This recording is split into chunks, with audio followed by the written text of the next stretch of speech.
Hello po sa lahat po ng mga nagmamahal dito po kay Miss Catherine Bernardo dahil meron pong usap-usapan ngayon at nag-spread out sa social media na si Catherine Bernardo daw ay nautakan itong si Daniel Padilla.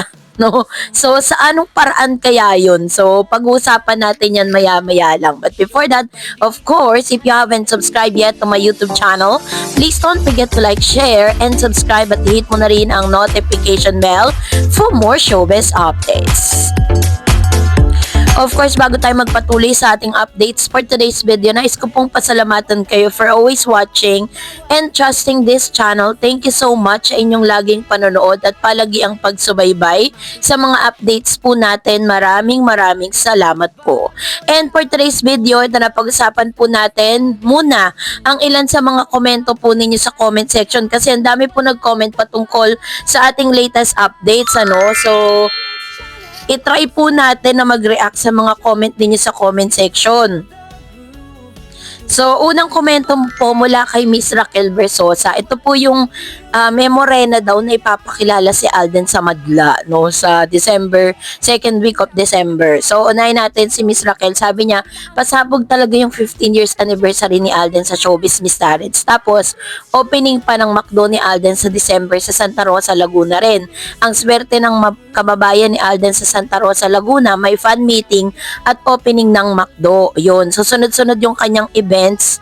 Kaya talagang sobra yung pasasalamat ni Alden. Sabi ni Miss Emily, Alden and Catherine are decent people. They don't need to be bashed. Even if they public property, they have their own private lives. They really love each other. I hope everyone's respect their decision. And of course, sabi ni Miss Mirna Dalos, wow naman Ma'am Dared, sana sikat na yun kasi yun talagang hinihintay namin. Sabi niya. And then, sabi ni Miss Jobelyn Tolentino, alam nyo, Miss Tarek, sana lahat ng artista ay katulad nila Catherine, Alden, na hindi pumapatol sa mga bashers. Sana nga, no? At yung masasabi talaga natin na meron silang pagpipigil sa sarili nila, 'di ba?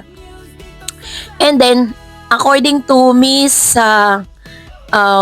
dito po si Miss Glorioso, sabi niya, bakit hindi nyo matanggap na si Catherine yun? Kat lang naman talaga niligawan ni Alden. Hoy, atin-atin lang ha. Dalawa kasi nagagalit ang mga miyembro ni Maine Mendoza dahil wala na si Alden. Ayaw nila kay Arjo dahil si Alden ang gusto. Ano yun? Hayaan nyo sila. Bala sila sa buhay nila. Sabi ni Juniano, baka naman ay papakilala ni Alden na love niya bilang kaibigan. Sana lang dumating ang panahon na pagtanda na siya, maging Rostong Padilla siya. Sana hindi mangyari yun. Grabe yun Sabi ni Miss Flor de Lisa Fortaleza, bakit ipagpapalit ba ni Alden asawa niya? Ngayon, naging angel sa buhay niya at mga anak nila na dumating ang isang anghel Ayla. Ano yan? Pinag-iba noon buhay ni Alden na family niya. Kaya yan, dapat malaman ng mga taong nabibingi-bingi yan at bulag-bulagan. Let's wait for the real truth. Si Ma'am Flor de Lisa. Hindi ko alam kung anong era po kayo, Ma'am Shi, ha?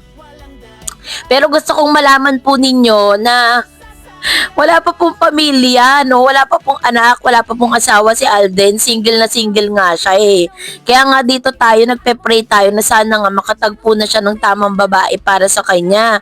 Para hindi na siya inaapi ng kung sino-sino. Lagi siyang pinagsasabihan, laging kini-question yung kanyang gender dahil wala nga siyang jowa. 'Di ba? Anong pinagsasabi mo, Ma'am She? Anong era ka? Aldab era ka pa rin ba? Just kung mag-move on ka na. 'Di ba? Para naman na everybody happy.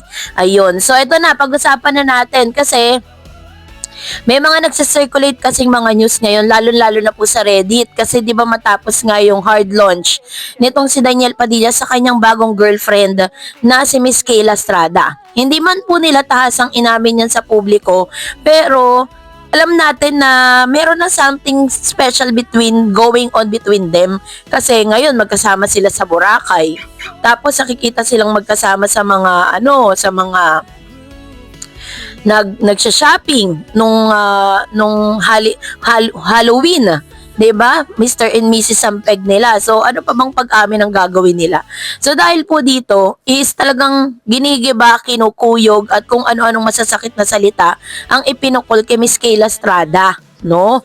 So may nag-comment po si Nais na Ibarra ba yun sa Facebook, sinabi niya na ito daw ang tawag niya kasi dito kay Daniel, tumbong. Ba't naman ganun? Alam nyo, kahit hindi nyo po gusto yung tao, wag niyo silang bibigyan ng alias na napakapangit. Ang ganda-ganda ng pangalan ni Daniel Padilla, tas tatawagin yung tumbong. Baka naman pag nag-face reveal kayo, mas mukha pa kayong tumbong doon. So sabi po niya doon, na nautakan daw di umano ni Miss Catherine Bernardo si Daniel kasi si Catherine daw ay hindi pa rin naman, which is tama naman siya, na hindi pa naman talaga totally umaamin sa tunay na estado ng relasyon niya with Mayor Alcala.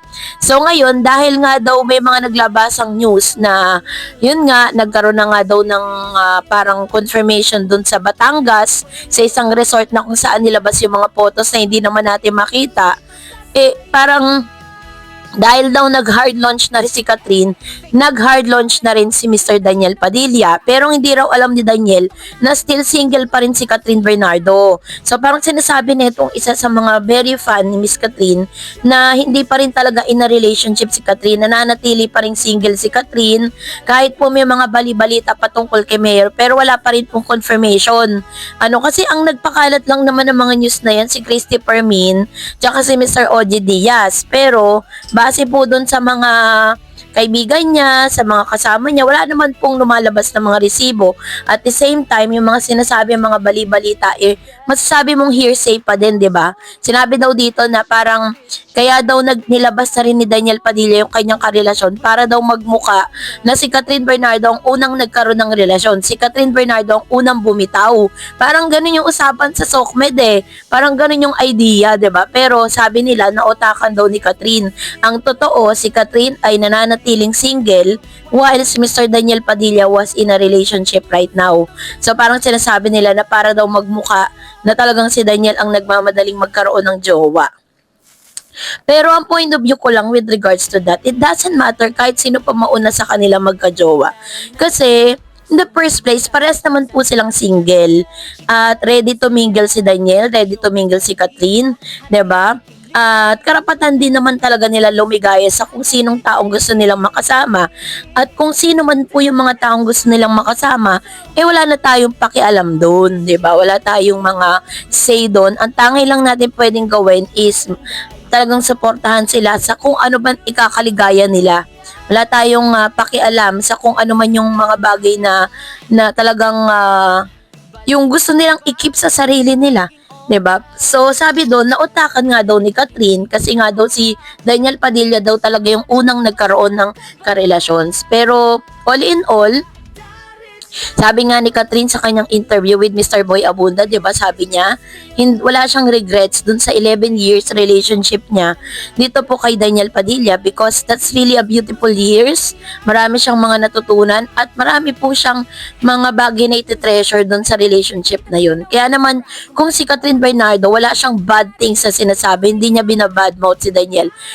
How much more na tayong mga fan lang, 'di ba? How much more na tayong mga nanonood lang, mga sumusuporta lang, 'di ba? So, ganoon na lang din ang gawin natin. Ang maganda kay Catherine, she never judge. And kaya po hanggang sa ngayon, siya po talaga yung pinagpapala. Kaya naman maging na lang tayo, maging kampante na lang tayo at maging maligaya na lang tayo for Catherine. So that's it for today. For more videos and updates, please don't forget to like and subscribe, and please don't forget to follow my Facebook page, Dar Eds TV and Dar Eds channel. God bless everyone!